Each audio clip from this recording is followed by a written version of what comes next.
we're back in Haydock, a place you know very well. I know you love it and it seems to love you back. Talk us through this mural. Yeah, so really proud to be honest with you. Yeah, it's something where when we were doing something for England once, and I don't know if it was before the Euros or something like that, and it was kind of doing these for a few of the players where they grew up and where they were from. And obviously I'm from this area and all my family are still in this area. My nan lived on this road, my aunties are all around, different things. The first house me and Amy, my wife, walked was literally just down the way there. So this is like a massive part of my life here. So you obviously put this up, and I think I said to you before about my mum and dad were driving past, because they drive past there every day, and they were kind of saying like, something's going up on that wall, I'm sure it's you. And I was like, and I told them about it, and I said, look, it might be because they're doing something, but I never imagined it'll look like that.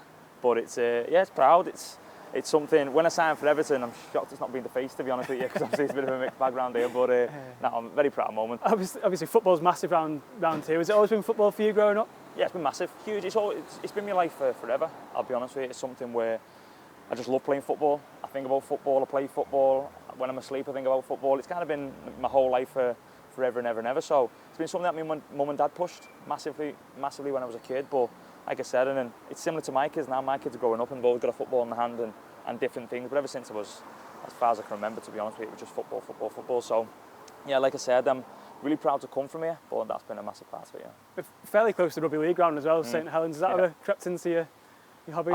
I'll be honest with you, I love rugby league. Yeah. I watch a lot of rugby league. I obviously follow Saints quite a lot. I'm mates with a couple of lads there as well who are fantastic people as well. But listen, I've tried to play rugby a couple of times and I'm naff, rubbish, mate, absolutely rubbish.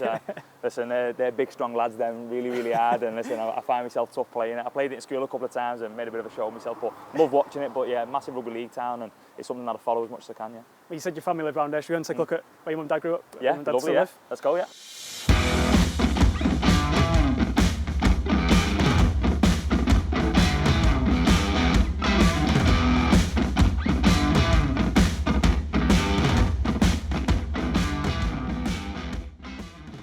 Conor, so you mentioned we're in the area that you've always known, you've always grown up in, on the street that your mum and dad live on, even still now. What are your earliest memories of growing up around here? Listen, memories that'll last a lifetime. It's something where, obviously the roads that you can see now, we're just out every night playing footy, all the time. There's we used to set up a little goal there with a lamppost down that side, so it was always, let's say, listen, it's dead quiet around here, people are lovely, people are fantastic, still all the same neighbours when I was a kid as well, and it's been something where, again, we go back to memories and kind of every night coming home from school and kind of straight out on the front, playing footy, whether it be on the front there or obviously around the corner making goals for yourself with all the different kids from on the estate. It's really good, and listen, I was lucky that I grew up and my mum and dad were fantastic to me, absolutely amazing, I owe everything to them, but I grew up in this area where it was dead quiet, I could go out and play football, it was safe, everything was fine, and listen, so many memories from here, and it's always lovely coming back and seeing my mum. I've never really left from being close to home, for my wife and my kids as well, so they can see them, but it's always lovely coming back and obviously seeing my mum and dad all the time, yeah. We know Merseyside's a real hotbed for football talent. Was there anyone round here who sort of made it pro that you played with growing up? Again, you go back to, obviously, it's a big rugby league ground. Yeah. It's a massive, big rugby league area, so it's obviously more rugby league than what it is football.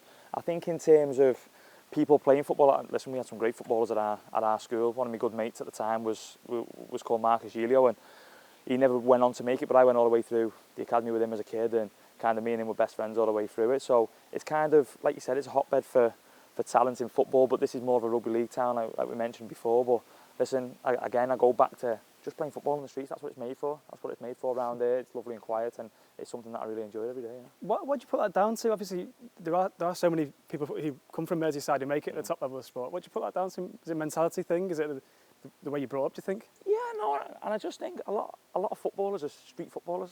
You know what I mean? I think it's something where, like you said, every day you come home from school, whether it be in school, you'd be out playing all the time, whether it be break time, lunch time, whatever it may be, and then you come home and it'd just be football again, or it would be sports again. So rewind to when you were 6 years old. I know you were training with both Everton and Liverpool at the time. What are your first memories of those early academy years? Amazing. Just my mum and dad taking me everywhere. My mum and dad taking me to training most nights a week, I'll be honest, whether it be training, whether it be games on a weekend, whatever that may be.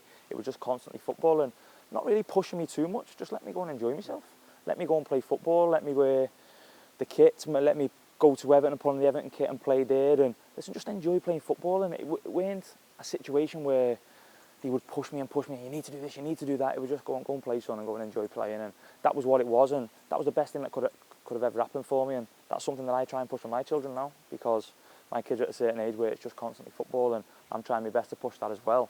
But they're the biggest memories I can have of just enjoying playing football every single day. Yeah. I was going to ask you about that. Obviously, you're a big family man. I know your dad was really important to you as well in your journey. How much do you sort of take from him and how he treated you growing up? How much do you try and reflect that onto your kids now? Everything. What my parents done for me, like I said, I owe absolutely everything to my parents for what they've done for me. Even now, even what they're doing for my children, and they're there at a drop of a hat every time I need them. Every time, say I'm training or I've got a game, they go and pick them up and take them to football. They're there at a drop of a hat, and it's absolutely incredible for me growing up. But I take everything from them. What my dad used to say about coming up against different players, different teams, respecting them, communicating. He was massive on that side of it, and that's something that really comes out with me as well. And it's important that I try and bring that up with my children, because it's done okay for me. It's something that's done all right for me, but I think it's a massive part of life, and I think it's a massive part of what you need to be a footballer. We spoke about the academy journey briefly. You obviously went through the system at Liverpool. A lot's been spoken about that in the first couple of months you've been there. I know it frustrates you to a certain extent. Yeah. I think the passion that you've got for Everton is clear for everyone to see, and the fans have obviously seen that as well. How much does it mean to you to be playing for Everton now? It's huge, and I've said it plenty of times before, and isn't that question does me head in. Yeah. I'll be totally honest with you, because the amount of people who kind of ask me, and I think during my whole time as being a footballer, no matter what club I've been at, my whole way of thinking is no matter what club you're at, whoever that may be, you give absolutely all for that club, because I'm lucky enough to play for Everton Football Club. I've been lucky enough for them to give me the opportunity to come and play for Everton, and I will give my absolute everything to play for them. And that question's been brought up plenty of times. Are you this? Are you that? Are you still that? And honestly, it winds me up like you wouldn't believe, because the sort of person I am and the sort of footballer I am, I go into Finch Farm every single day, whether it be games, whether it be training at Goodison Park, whatever it may be, and I give the best of myself every single day. So, I love every minute of being here. I've loved every minute of being here up to now, and I can't wait to see what the future holds, because the feeling between everybody, the feeling between the club and the supporters and people like yourselves around the place, I think it's absolutely incredible, and it's the feeling we want to try and improve and get better. So I'm loving every minute of it. I want more of it. I want to keep on going with it. But yeah, that question does me head in, because it's honestly, it's just, I'm the sort of person who just kind of give the best of what I've got for the football club. I'm lucky enough to be here. Yeah. The fans have obviously seen that. The manager, staff, players have obviously seen that as well. The manager obviously trusts you a lot because he gave you the captain's armband. Yeah. You've been a captain throughout your career at various clubs, various levels. What did that mean to you to captain Everton coming out to Z Cars at Goodison Park? Do you know what? It was very surreal. It was an unbelievable feeling. Just to walk out, like you said, to Z Cars with the lads behind you, with the noise that Goodison Park creates. I've played there so many times before, and the noise it creates for the home team is absolutely incredible. And to experience that as a captain on the day was absolutely unbelievable. But again, to go out and to win on the day was special. But then I'm so lucky to play in the dressing room with such good characters, and it could have been anybody, but to have that feeling of doing that was so special for me. We spoke about the area and how well you know it. Should we go and have a look at where you first started playing football on the field? Let's go and have a little look, mate. Yeah, let's go.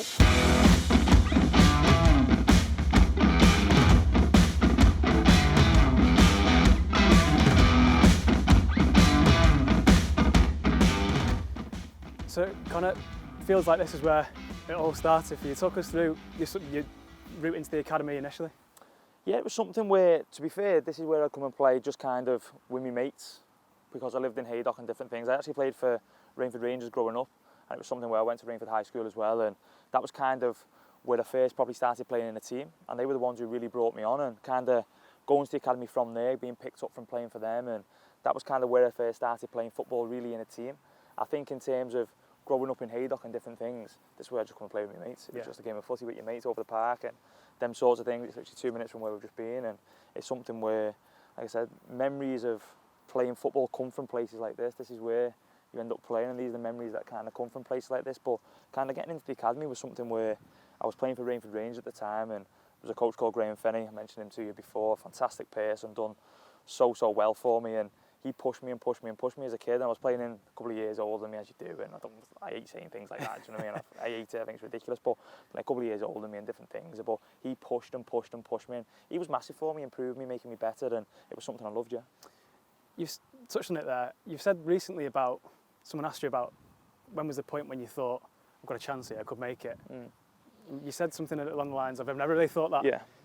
Never. Where does that come from? Is that humility? Is it always pushing for more? No, I think it's something where maybe them words. I think it comes from my family, because I've never once thought that. I've never once thought to myself, oh, you've made it as a footy. I've never once thought that, because every day I can get better, every day I can improve, every day I can help improve my teammates, every day I can help improve Everton Football Club, and I've never ever thought like that. I never will think like that, because I think it's a daft saying. It's, you made it means you've done everything you need to do. I've not done everything I need to do. I've not helped as many people as I want to help. I've not helped the football club as much as I want to help it. So I've got loads more I can do, loads more things I want to do. So that kind of saying, I would never say that about myself, because it's not something I've ever done. But being a footballer is everything to me. It means the world to me. I know how lucky I am to be in this position. I know how privileged I am to be in this position. And I will always do my best to help anybody around me in the football club I'm playing for. So it's something where, like I said, I would never ever say it like that, but I look at it in a totally different way, yeah. It's been a great start for you, obviously. You've only been here a little over 2 months now. It feels like you've been here a lot longer, in a very good way, of course. Well, yeah. How does it feel for you, and how do you reflect on this start so far? It feels unbelievable. Like I mentioned the word privileged. I'm so privileged to be here, because I'm so grateful to the football club for giving me the opportunity to be part of the club, to work for the manager as I'm working under him now, to work for his staff, but to play for the football club and to play with the lads I'm playing with, because it's a privilege to do so. We all know how big Everton Football Club is. I certainly know how big it is from the outside, because I played there plenty of times.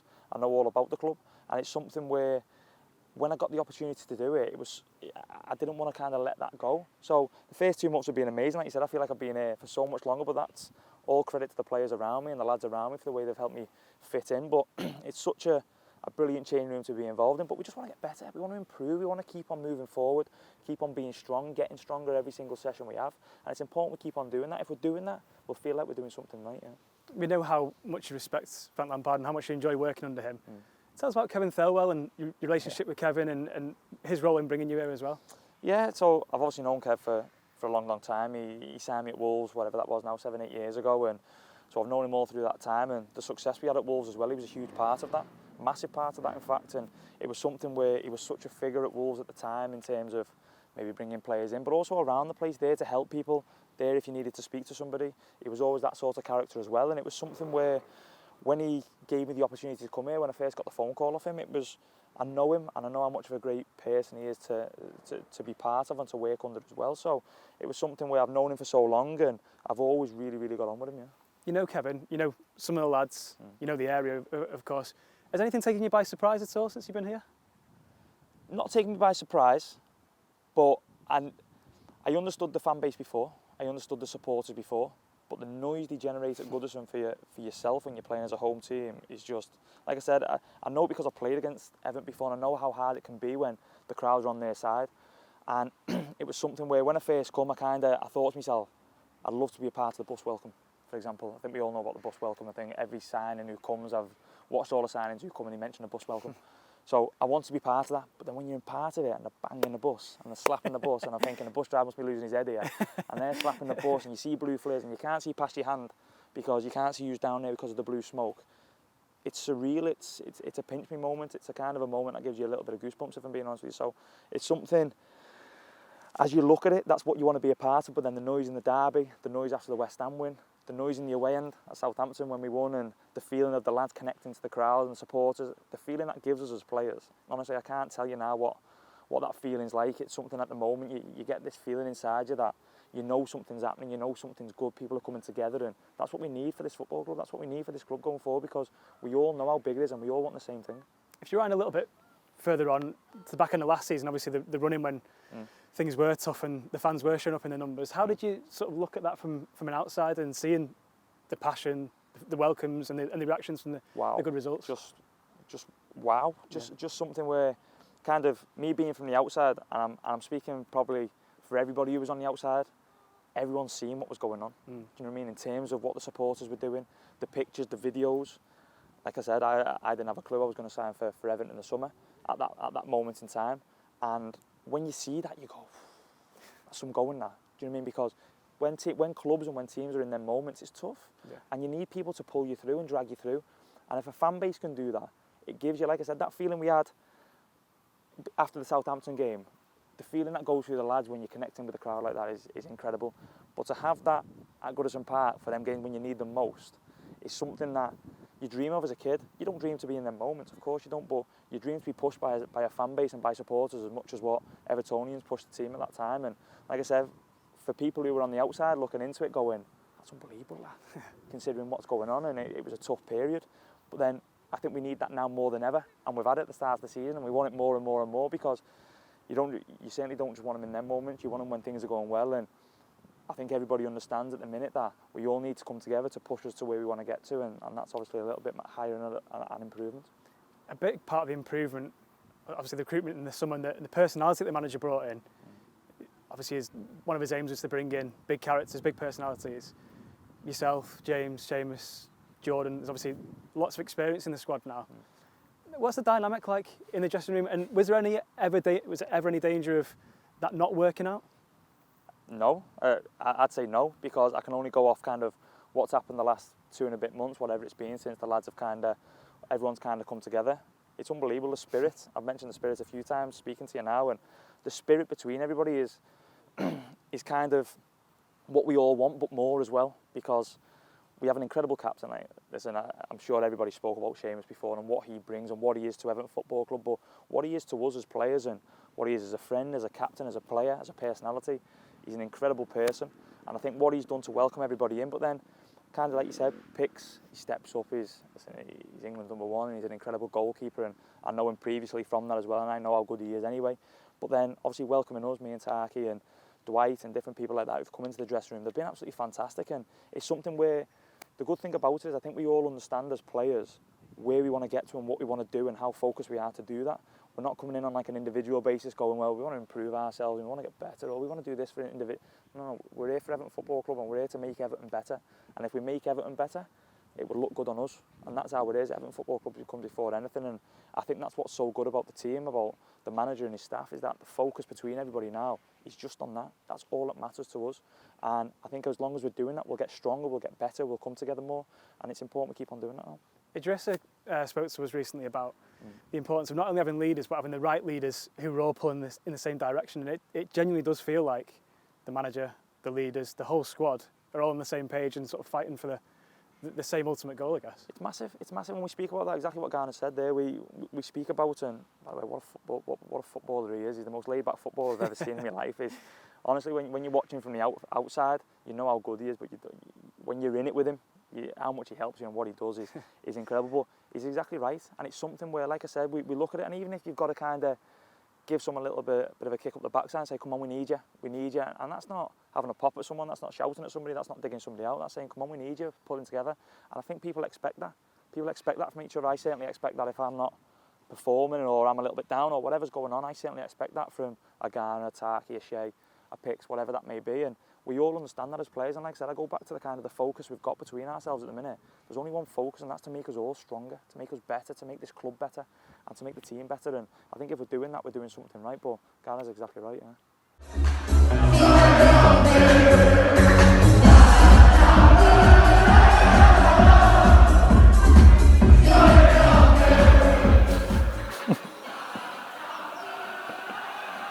So we spoke about the fans. I'm sure you've been sent that clip a few times. Yeah, millions, yeah. How did it make you feel? Special, incredible feeling. Listen, when supporters have a song for you, it's unbelievable. It's something that fills you with pride, first and foremost. I think when I first seen it, whoever the fella is with the top off is a top fella, isn't he? What a top fella he is. He's bouncing away and he's living his life and he's loving life. So whoever the fella is with the top off, great guy, love him. But it fills you with pride. It's something where the feeling you get, I mentioned the supporters and what they bring for the club and what they bring for us as a team. But when you hear things like that and you hear songs with your name, I mean, not just for me, for my family, for my kids are bouncing around the house singing a song, do you know what I mean? And I went to my kids' football and one of the little boys comes to me singing a song and sticking swear words in and everything, do you know what I mean? I'm laughing my head off, and it's for everyone, it's for everything, and that's what we want. We want that feeling between everybody, and whether it's my name that's singing, which is an incredible feeling, or whether it's Seamus, or whether it's Dom, or whether it's Neil, or whether it's Amma, whoever it is, that's what we want. We want that feeling between the players and the fans to be strong and be together, and it's important we have that. But what a feeling, yeah, incredible, mate. Yeah. I know you've got family who are massive Evertonians, friends who are massive Evertonians. What's it been like in these first couple of months to, seeing their reaction and seeing how proud they are of you? Oh, it's been amazing. It's been amazing. It's been something where I knew what it would bring for them. I mentioned my Uncle John, I've got another Uncle John who's a massive Blue. It's his birthday today actually, so just mentioning my Uncle John there. But my other Uncle John, but my Uncle Wags, he come all the games and different things. I've got so many family members, but all my friends are Blues as well, and what it means to them and how they feel about it. I mean, when I first played at Goodison, they texted me after the game and I'm in a group message with all my mates, and they were just like, I still can't get over what's going on here. And then obviously when I was lucky enough to be made captain for the West Ham game, and they're all messaging me saying, what is going on here? This is Everton. This is like, Everton to them is their life, like it is for majority of Evertonians, like it is for all Evertonians. Everton Football Club becomes their life, and that's what it is to them.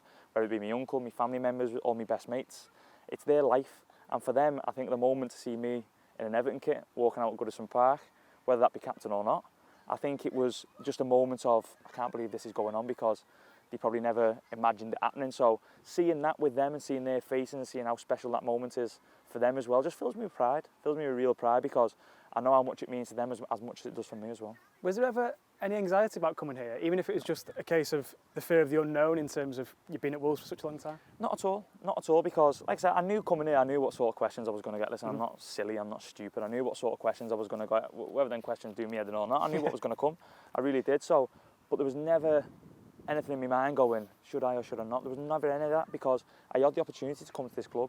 I know how big this club was, and I know as a footballer, and listen, we're human beings, and when you go and play for a club, when a football club or in any line of work someone employs you, you give your best for that, for whatever you're doing, whatever line of work that's in, and we're no different. I'm lucky enough, I've said plenty of times now, to have the opportunity to come here. So I had no hesitation, none at all, because I wanted to work for the manager, which was a massive factor of it. I wanted to play for Everton, and I wanted to play with the boys and try and make everybody better and help as much as I possibly can. So no hesitation whatsoever, and listen, my family pushed me to obviously do it as well. So you say you are human beings, obviously. Football's your obsession, it's your passion, it's your job.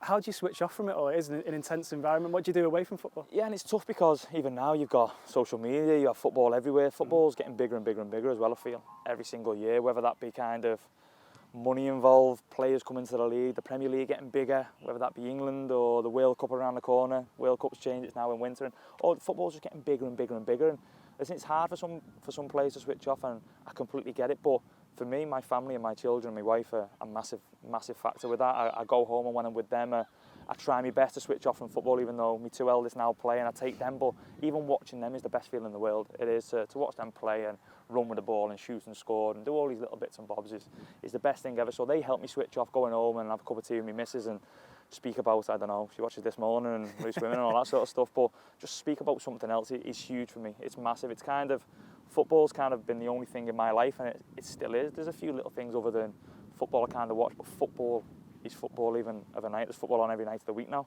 so I'm kind of watching that every night, but going home for me to Amy and my children is a massive thing to switch off. Yeah. Another topic that was covered a lot when you first joined, I know it's one that you weren't a fan of as well, was the motivation of the World Cup, and that being a massive reason about you coming here. And I know you were really strong on you wanted to come here to play for Everton more than anything. But how much would it mean to you? There's always lots of noise about the World Cup, who's going to go, who's not going to go. How much would it mean to you to be part of that squad there? It would mean everything. It would mean everything. Listen, every time I get the opportunity to go with my country, it means everything to me. It fills me with the same pride. It never ever falls away, or it never gets just normal. Never ever. Whenever you get that call up, it gets even more special. I think the lads who were involved in it will tell you the same thing. If you speak to Pix or Dom or whoever's been involved before, they would tell you the same thing. It gets even more special and gets even more of a moment filled with pride when you get that opportunity. So to go to a World Cup would be stuff of dreams. Honestly, it would be stuff of dreams. It would be something that I've dreamt of my whole life. When I first come, as you mentioned there, loads of people were just saying, oh, he's moving because he wants to have it.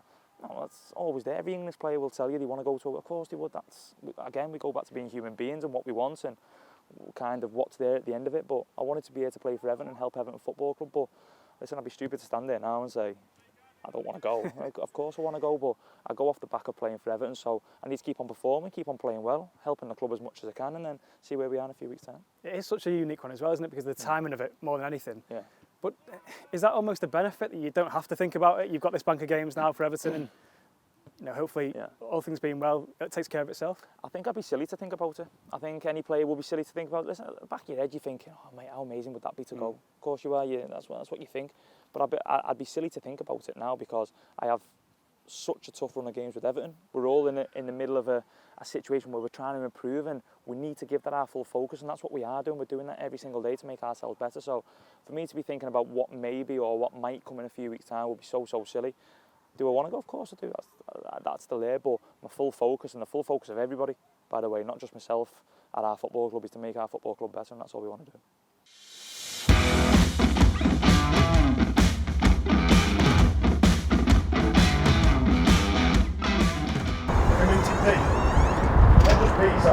Vincent P. You change your boots every day. You're not happy? No. He wasn't good at tap ball this morning, was he? Morning. Morning. Hey, you know what it is though? Morning. We buzz off your serve, but now you think your serve's not good.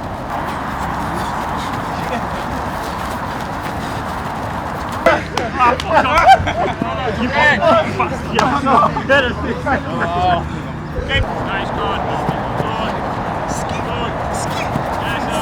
So steady, yeah, set it up. No. You can go! No, orange ball. Yes, well done, mate. You can jump! Go on! Okay, over. So Conor just finished training. You spoke a lot about the manager's influence in bringing you here initially. What's it like working with him day to day? Yeah, it's fantastic, honestly. You can't carry on. This is what I said. Now we can go. Yeah, we can go. Go on, let's go. Go on, mate. So, Conor, you spoke about the manager's influence in bringing you here initially, but what's it like working with him day to day?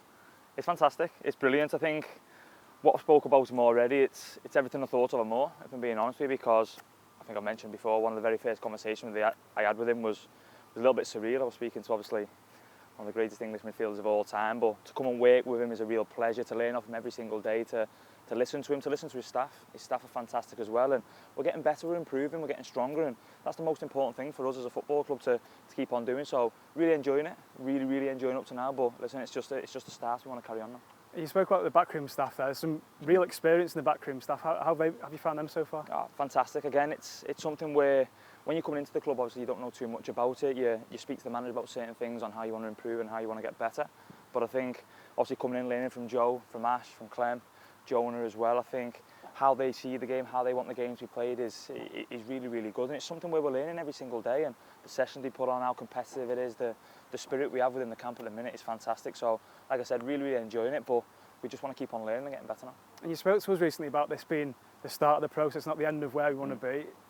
How important is that to have that patience, but have that determination that this is a process and we will get to where we want to be eventually? It's huge, and we've got to have full belief within each other, full belief within the manager, because he's a fantastic manager, but full belief within the football club as well, to make sure that we keep on improving, keep on bringing good times, keep on entertaining people, keep on playing well, and keep on being together, and that's the most important thing. So I've mentioned it before, and I think it's a real good saying, and the manager's mentioned it a few times to us now, and it really resonates when he says it. That's the start of something, and we need to make sure that we keep on improving to take us to where we want to be now.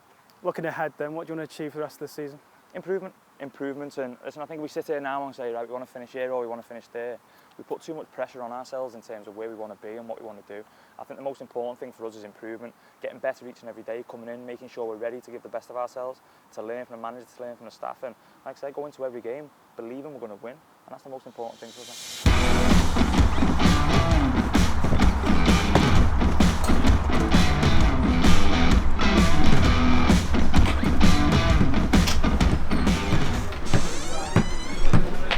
Hello lads. My man. Hello lads. Hi lad. Ash wants to see us in a bit. You're right, my brother. Ash wants to see us in a bit. Huh? Ash wants to see us. Rudy. You're right, lad.